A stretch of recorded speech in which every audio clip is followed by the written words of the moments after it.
आमचं जे जीवन आहे ते नेहमी उत्साह करणारं किंवा जयघोष करणारं असलं पाहिजे. म्हणजेच काय, देव जे काही आमच्या जीवनामध्ये काम करतो, कार्य करतो, साक्ष घडवतो, त्या साक्षीबद्दल आम्ही नेहमी आनंद करणारे लोक असलं पाहिजे. आम्ही देव आमच्या जीवनात चमत्कार करतो. देव आमच्या जीवनामध्ये साक्ष घडवतो. देव आमची प्रार्थना ऐकतो, प्रार्थना ऐकून उत्तर देतो. अनेक कार्य आमच्या जीवनामध्ये घडतात.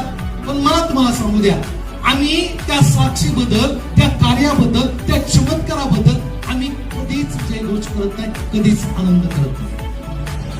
आम्ही आनंद साजरा करणारे लोक असलो पाहिजे. आम्ही म्हणाल केवळ येशू त्या यरुशलेम मध्ये प्रवेश करत आहे, याच गोष्टीनं संपूर्ण यरुशलेम आनंद करत होता, जयघोष करत होता.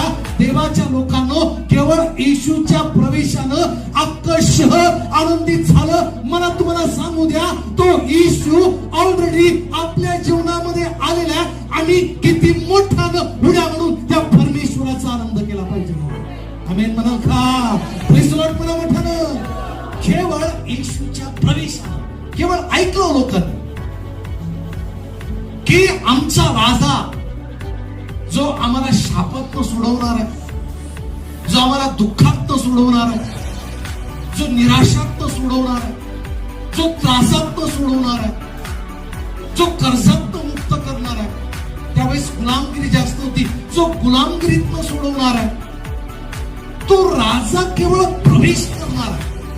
त्या यरुशलेमच्या वेशीमधनं आत येणार आहे. हे ज्यावेळेस लोकांनी ऐकलं, बायबल सांगतं की त्यांनी खजुऱ्याच्या झाडाच्या ढाळ्या तोडल्या.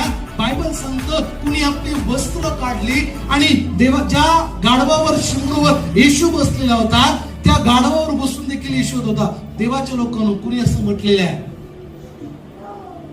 मी येशूचं गाढव आहे, तुम्ही कोणाचे? त्या गाढवाला पण किती अभिमान वाटत असेल की तारणारा ज्या यरुशलेमची लोक ज्याला पाहून आनंद करत आहे, आपली वस्त्र टाकत आहे, तो राजा माझ्या पाठीवरती बसलेला आहे.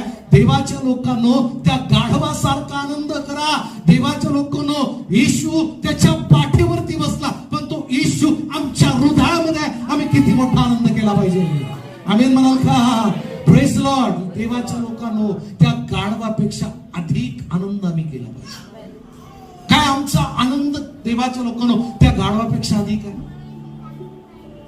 मला तुम्हाला सांगू द्या, आपल्यापेक्षा तो गाढव अधिक बरा आहे. तो आनंद करत होता. ज्यावेळेस येशू त्याच्यावरती बसला असेल, जनावरांचा आनंद करण्याची पद्धत काय, कसं आपण ओळखतो की तो आनंद करत आहे? उड्या मारतो. सगळ्यात महत्वाची गोष्ट त्याची शेपूट काय होते? तिने का कुत्र एखादं आपल्या जुन्या मालकाला बघून काय करतं? अधिक जोमानं.